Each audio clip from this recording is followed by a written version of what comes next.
Hello, oke, hari ini kita tengok, oke, ada satu engine nih, ini engine D4F, engine Proton Chevy ya.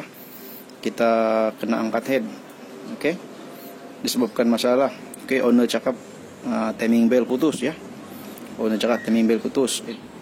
Macam mana cara dia tahu putus timing bell? Macam mana? Oke, bila time berjalan tiba-tiba mati engine, oke, lepas tu start balik engine terasa ringan ya. Engine terasa ringan seperti tiada compression ya. Engine terasa ringan bila start tiada compression. And then engine crank ya. Engine crank maksudnya kita start dia engine pusing. Tapi rokokan tidak bergerak. Hanya crankshaft yang pusing, camshaft tidak pusing. Itu maksudnya tanda-tanda timing bell putus. Kita pun buka cek, sebenarnya bukan putus ya. Oke, sebenarnya timing bell bukan putus. Oke, timing bell bukan putus, masih ada. Oke, nampak? Cuma dia crack lah, banyak crack, nampak? Timing bell ni banyak crack. Dia bukan putus, tetapi ini. Waduh, gigi timing bell pula. Oke, gigi timing bell. Gigi timing bell tercabut ya. Oke. Nampak? Oke, ini timing bellnya. Oke, nampak? Ini banyak crack. Timing bell expire. And then, wow. You see, ini ada, oke, ada, tiada, oke. So bila gigi timing bell terbuka, oke, gigi tercabut nih, sama lah juga bohongnya dengan timing bell putus ya, sama cerita dia, oke. Pusingan cam dengan crankshaft, oke, camshaft dengan crankshaft tidak seiring dan sejalan ya, tidak seirama, so akan berlanggar valve dengan piston, oke. Oke, so planning kita angkat head, oke, angkat head nih, kita buka head, kemudian kita akan tengok berapa truk kerusakan dia, oke, sama ada valve bengkok ataupun tidak perlu, oke. Tapi selalunya apabila timing bell putus ataupun jadi begini, valve akan bergaduh dengan piston ya, valve akan langgar dengan piston, dia orang bertumbuk bergaduh, selalunya valve bengkok lah. So kita akan buka, kita tengok dia, oke, boleh nampak ya, terlalu jauh gap antara rocker arm dengan valve nih, terlalu jauh, maksudnya valve bengkok, right? Tengok, terlalu jauh ya. Yang lain ada yang jam, maksudnya valve bengkok juga. So sekarang kita tengok dulu, oke, kita buka head nih, kita buka head, kita tengok dia, kita tengok macam mana. Alright, sekarang timing bell nih. Bila kita perlu tukar timing bell, oke, bagi kereta yang pakai timing bell lah, oke, ada setengah kereta dia pakai timing chain, oke, itu tidak apalah, dia dalam 300.000 lebih kilometer ya. Untuk timing bell dia ada dua jenis, ada yang 100.000, oke, ada yang 60.000, dan ada setengah jenis kereta 150.000 kilometer. Oke, untuk kereta nih dia tukar timing bell, oke, owner tukar timing bell 60.000 km. So sepatutnya dia kena tukar timing bell apabila penggunaan mencecah 45.000 ataupun 50.000, sebaik-baiknya lah. Tetapi owner ni mungkin terlepas pandang, oke, kereta ataupun timing bell ni telah digunakan sehingga hampir 80.000 km, oke, maksudnya dia lebih hampir 20.000 kilometer daripada yang sepatutnya 60.000 tu.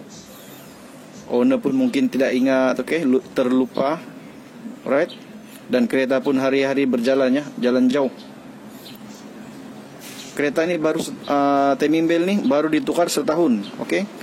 Timing bell baru ditukar setahun, tapi perjalanannya mencecah 80.000 kilometer setahun. That's why timing bell tu patah gigi, gigi tercabut. Untuk timing bell yang 60.000 km ni, sebaik-baiknya lah kita tukar timing bell ni apabila penggunaan mileage 45.000 ataupun 50.000 km.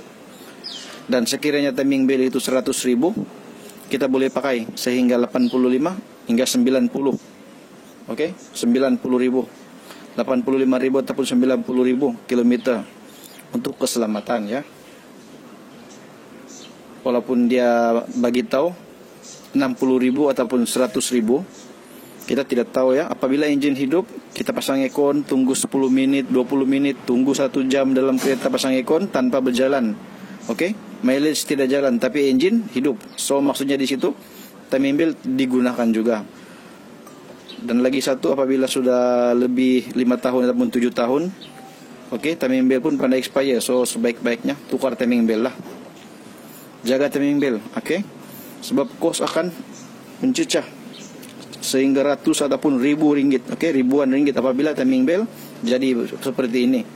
Oke, buat top overhaul. Oke, kosnya sudah berapa ya? Makan modal. Oke, tes pakai petrol ya. Kita tuang petrol.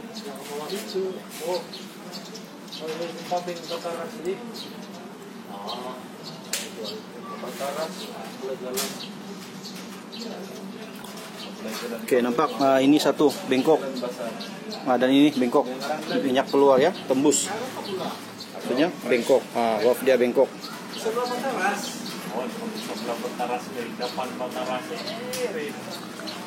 Oh, yang bataras dia di alun-alun paping itu Tamanting. Ah, Tamanting, iya. Oke, nampak? Ini dua kena tukar. Oke, tes sebelah, oke. Itu kena tukar. And then yang ini ada gap, memang bengkok lah. Ini pun bengkok. Ini pun bengkok, ada gap, oke, ada gap, nampak. Ini pun bengkok, ada gap. So kita tes tinggal inilah, ini dua dengan ini kita tes. Ini 4 kena tukar, ini 2 kena tukar. Kita tes yang 4 lagi.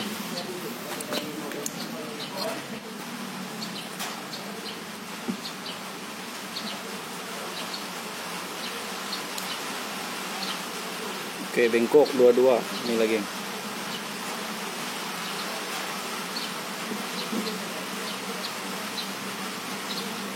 Oke, ini bengkok. So, 1, 2, 3, 4, 5. 1, 2.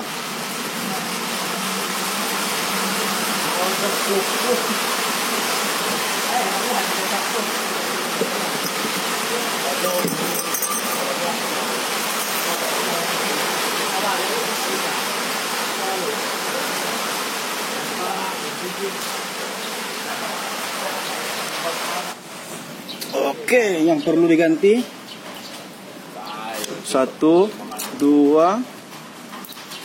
3, 4, 5, 6, 7.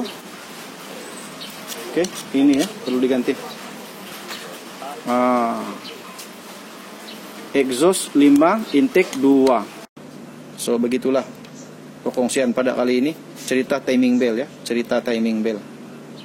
Sekian, terima kasih.